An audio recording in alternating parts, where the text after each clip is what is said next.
I could just tell you, man, it's like a sonic boom for these young kids.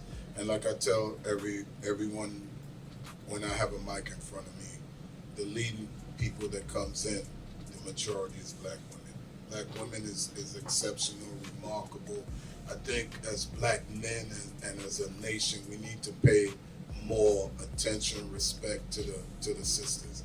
Of course, some of them, you know, you may not be able to deal with them in a certain way, but I think with everyone deserves respect, and I respect my sisters, and I'm just seeing it. It's so crazy how this thing is, man. Wherever this store was, you're looking at, for the most part, we have maybe like 1 or 2 racks of vinyl, and then people just kept coming, asking for vinyl. So what we do when you come in, and we carry everything. So if you come in and you want the Gorillas, we don't know who the Gorillas is, but what we do, we buy one for you and one for the store. And we just kept building like that. You come in, you want Frank Ocean. If we wasn't carrying Frank Ocean, we had one for you and one for the store. And we just start building.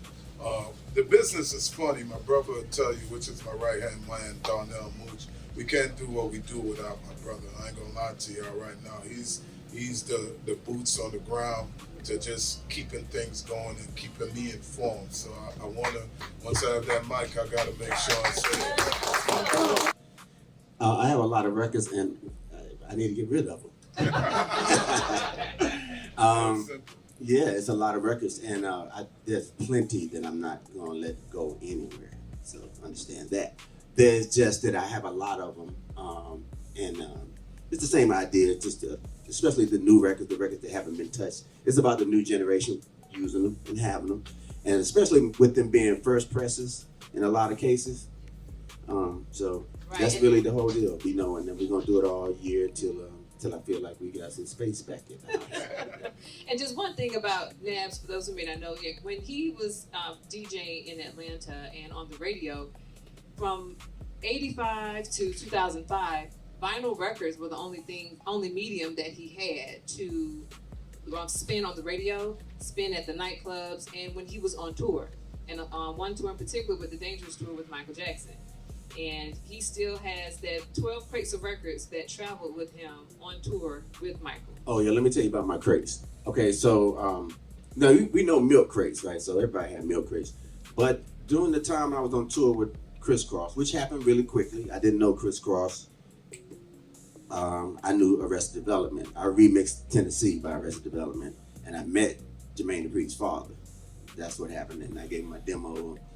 And then I got a call because Jermaine used to listen to me on the radio, so it was approved.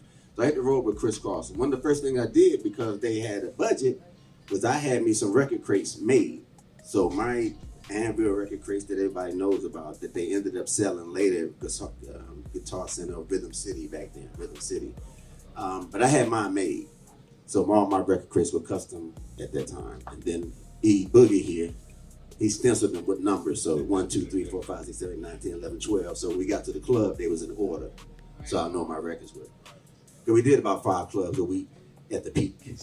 Right. And there were plenty of people before me, so I'm not, I just had my time to come in there. That's exactly right. So I just now wanted to present the crate. Sure. All right.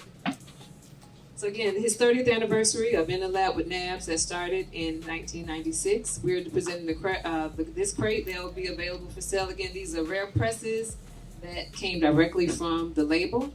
There's a lot of Atlanta history about it, so yeah. Okay. Well, just because it's just different. And we made a whole bunch of crates, and we so R&B, hip hop, and different again genres that he used, and these are the ones that he had extra copies of, and they're welcome for you all to have for sale. There you go. Yeah, I just want to thank everyone for coming out. Like I said, man, it's funny you say about the DJ and folks forgetting things. I always have a chip on my shoulder.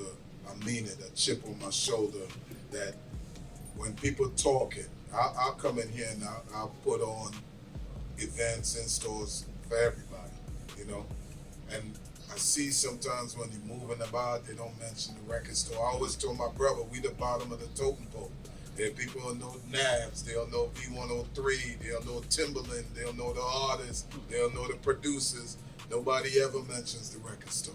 So our goal, me and Mooch, me and my brother, what we do is we gonna make sure they know when we said and done that DBS put a stamp on this music game. Because at the beginning of all this stuff, man, we were sitting in rooms with T.I., with Killer Mike, with Bone Crusher. You know, you got Young Bloods. We did the Young Bloods. I don't even think my brother know that. We did the Young Blood install. You mentioned it working with indie artists. We had Camouflage, God rest his soul, when he was coming up. Drama, all these cats that came out. We worked with everybody. David Banner. Banner almost got us shut down over in College Park, man, because we was doing a block party. Police wanted to break it down, break it up. And he said, man, if this was in the white neighborhoods, y'all ain't do nothing. We having a concert for these kids. They're peaceful and this and that, man. And they tell me, you better go get your man before you get arrested. And I'm like, man, just chill. He going off. And, you know, I just tell him, cut the mic. Because I don't want him to get arrested on my watch. But all I'm saying is, we've been putting in work from day one. You look at the wall, the banners, cover stuff. We did Jeezy joint. You name them, we put in the work. Right now, we're the number one. I don't care what nobody said. You go research. You find somebody doing more work than us in the United States of America. You come back and let me know, and I'll bow down to them. I'm telling you straight up. We're the number one black-owned store in the United States of America. Nobody put on that do it. And I'm not just doing retail. You know, we're doing community activations, free DJ lessons. We're doing feeding the community record store day. We now and then have mental health conversations, suicide prevention. We got the barrel put out. We take clothes and give it to the city of Forest Park. As a matter of fact, they got a shelter over there. So, and on top of that, we got the biggest stars coming through. From whether we did Tyrese, or we had Mariah. We're working on that too. Cardi B and Sierra and Tiana and all these people. We just had Kalani again and all of that. So I'm popping my collar because I got a camera in front of me right now. But understand, when they mention DBS Sounds, we're going to go down. I only know like a handful of stores around the country in the past that I have to board, like George's Music Room, Nikki's Music in Cleveland, Ohio.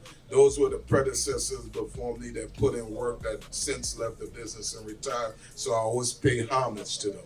But right now, in the last 20 years, nobody is outworking us. Nobody putting on like we putting on. And stay tuned. This summer is going to be epic.